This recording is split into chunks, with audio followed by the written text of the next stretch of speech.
Assalamualaikum warahmatullahi wabarakatuh.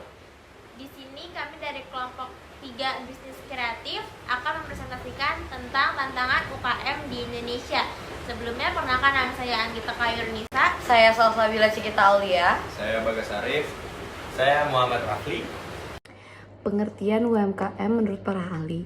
Pengertian UMKM pada umumnya adalah usaha yang produktif yang dijalankan oleh individu atau suatu badan usaha dan memenuhi sebagai usaha mikro. Secara definisi juga mungkin ada banyak yang bingung perbedaan UMKM dan startup. Namun tidak perlu bingung karena secara definisi di undang-undang yang ada di Indonesia, pada dasarnya landasan hukum dari startup merupakan bagian dari UMKM Indonesia yang dikategorikan berdasarkan banyak atau jumlah pendapatan yang didapatkan. Seperti yang diatur dalam Peraturan Perundang-undangan Nomor 20 Tahun 2008, sesuai pengertian UMKM tersebut maka kriteria UMKM dibedakan secara masing-masing meliputi usaha mikro, usaha kecil, dan usaha menengah.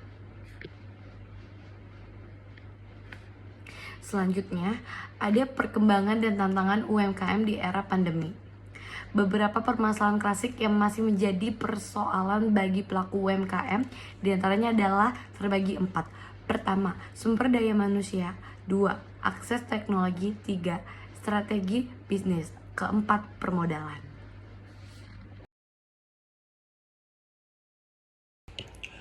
Yang pertama ada minimnya modal usaha, jadi permasalahan UKM paling mendasar. Permasalahan UKM paling utama adalah minimnya modal usaha. Akibatnya, para pengusaha tidak bisa menaikkan jumlah produksinya untuk mencapai omset lebih banyak. Ide bisnis baru untuk perluasan usaha pun kerap kali harus disingkirkan jauh-jauh karena permasalahan yang satu ini akar masalah sebenarnya sangatlah klasik. Para pengusaha UKM seringkali kesulitan dalam mencari modal pembiayaan dari bank karena banyaknya persyaratan yang belum terpenuhi. Cara mengatasinya, jika Anda mengalami masalah ini, kami memiliki solusi yang bisa Anda terapkan untuk mengumpulkan modal usaha. Anda bisa memanfaatkan berbagai lembaga pendanaan yang menawarkan modal pembiayaan berbasis sistem equity crowdfunding. Melalui fasilitas ini, Anda bisa mendapatkan modal usaha dari orang-orang yang berminat untuk membiayai suatu usaha, termasuk usaha skala kecil menengah atau UKM. Beberapa contoh pendanaan dengan sistem crowdfunding antara lain gandengtangan.com, indiegogo.com, kolase.com, dan lain-lain. Tentunya ada beberapa syarat yang harus Anda lengkapi untuk mendapatkan pendanaan dari berbagai perusahaan tersebut. Namun, syarat tersebut tidak serumit jika Anda meminjam dana dari bank. Yang kedua ada kurang tahu bagaimana cara membesarkan bisnis. Permasalahan UKM selanjutnya adalah minimnya pengetahuan pengusaha UKM tentang manajemen bisnis yang baik. Banyak pelaku UKM hanya fokus memproduksi barang tanpa memikirkan bagaimana strategi ekspansi bisnisnya lebih besar lagi. Akibatnya, pengusaha UKM kesulitan dalam meningkatkan level bisnisnya. Usaha yang mereka jalankan tidak berkembang dan omset yang didapatkan tidak mengalami kenaikan. Cara mengatasinya agar Anda selalu up to date dengan perkembangan strategi bisnis terbaru. Satu-satunya cara yang harus Anda lakukan adalah banyak membaca dan belajar.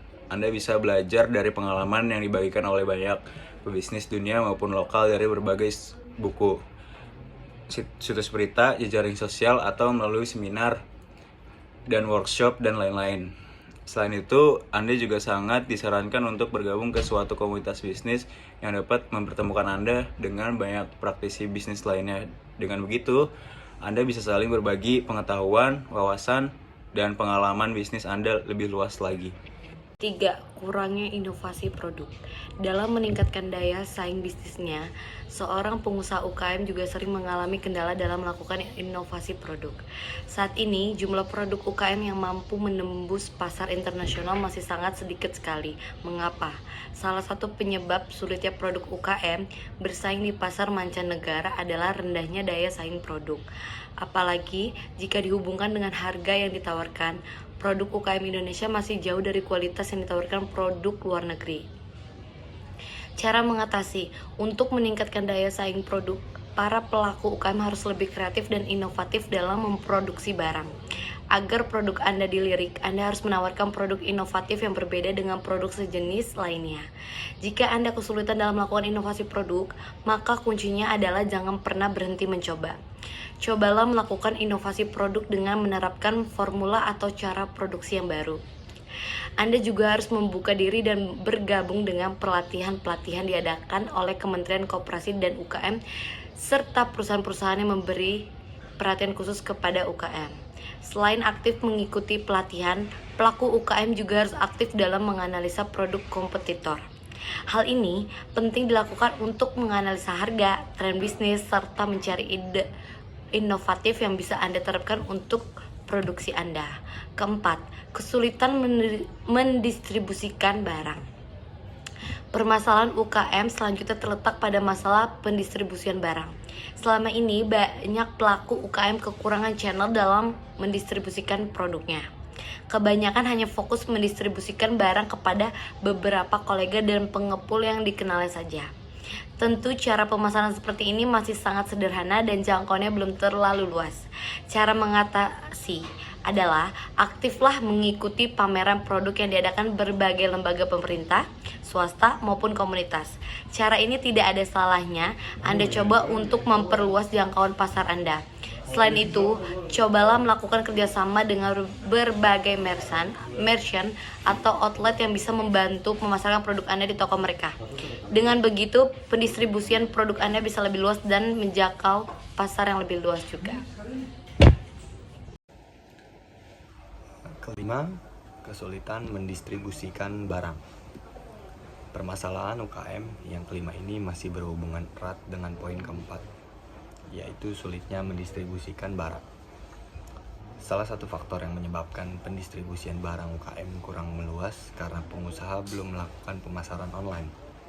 Mungkin beberapa pelaku UKM sudah memasarkan produknya secara online melalui media sosial, situs marketplace, dan lain-lain. Akan tetapi dalam prakteknya masih kurang maksimal, sehingga hasil yang didapat pun kurang maksimal. Cara mengatasi untuk hal tersebut, untuk memaksimalkan pemasaran online, hal utama yang harus dilakukan pengusaha UKM adalah memilih saluran pemasaran online yang tepat, lalu fokus memasarkan di saluran tersebut, dan terus mengoptimasinya. Contoh, seorang pengusaha kerajinan tangan sebaiknya memasarkan produknya melalui Instagram. Memang tidak ada salahnya memasarkan produknya melalui Instagram. Misalnya memasarkan produk tersebut ke saluran lain, bisa dibilang misalnya Facebook atau situs marketplace. Namun sebagai permulaan sebaiknya fokus memasarkan di satu saluran saja, lalu lakukan optimasi secara berkala agar pemasaran di saluran tersebut menghasilkan peningkatan konversi. Setelah fokus di satu saluran, Anda bisa melanjutkan mengoptimasi saluran yang lain, sehingga penjualan produk Anda semakin meningkat.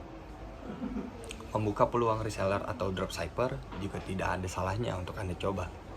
Dengan semakin banyaknya orang yang mempromosikan produk Anda, maka peluang terjadinya penjualan pun semakin besar. Yang keenam, tidak adanya branding adalah permasalahan UKM yang cukup serius.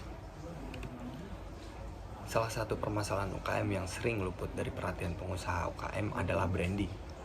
Belum banyak pelaku UKM yang sadar akan pentingnya branding bagi produk dan juga usahanya.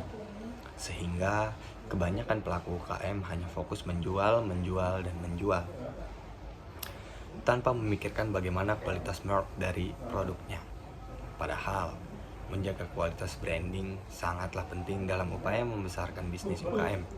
Dengan kualitas branding yang baik, suatu produk akan lebih mudah diingat khalayak, sehingga peluang terjadinya penjualan pun semakin besar.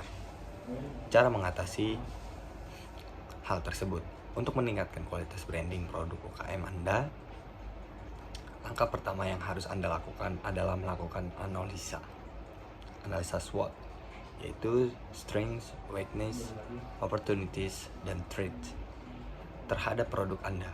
Artinya, coba analisa apa saja kekuatan, kelemahan, serta peluang dan ancaman terhadap produk Anda. Dari hasil analisa tersebut, coba temukan hal yang paling menonjol dan yang paling membedakan produk Anda dengan produk lain. Setelah Anda temukan, cobalah untuk konsisten menonjolkan ciri khas produk Anda sebagai materi promosi. Bagaimana konsistensi Anda dalam mempertahankan ciri khas produk Anda? Inilah yang akan menentukan bagaimana kualitas brand atau merek Anda. Tidak melakukan program loyalitas pelanggan. Tidak adanya program loyalitas pelanggan juga menjadi permasalahan UKM yang cukup krusial. Kebanyakan pelaku UKM belum memiliki perhatian besar dalam membuat program loyalitas pelanggan. Mulai dari promo reguler, pendaftaran member, hingga komunitas pelanggan. Padahal menjaga loyalitas pelanggan sangatlah penting. Semakin sering pelaku UKM melakukan program loyalitas pelanggan, maka loyalitas pelanggan pun akan semakin menguat. Dengan begitu, pelanggan akan lebih sering melakukan order dan bahkan sukarela mempromosikan produk Anda dari mulut ke mulut. Cara mengatasinya jika Anda belum tahu bagaimana caranya melakukan program loyalitas pelanggan yang baik, coba luangkan waktu sejenak untuk memikirkan ide besarnya. Anda bisa memulai dengan mengadakan promo, misalnya diskon, cashback, giveaway, dan lain-lain. Selanjutnya, Anda juga bisa merencanakan pendaftaran member untuk pelanggan setia Anda. Misalnya memberlakukan diskon khusus bagi member yang aktif dan sebagainya. Yang kedelapan, masih mengandalkan pembukuan secara manual. Banyak yang tidak sadar jika pembukuan secara manual menjadi permasalahan UKM yang cukup serius.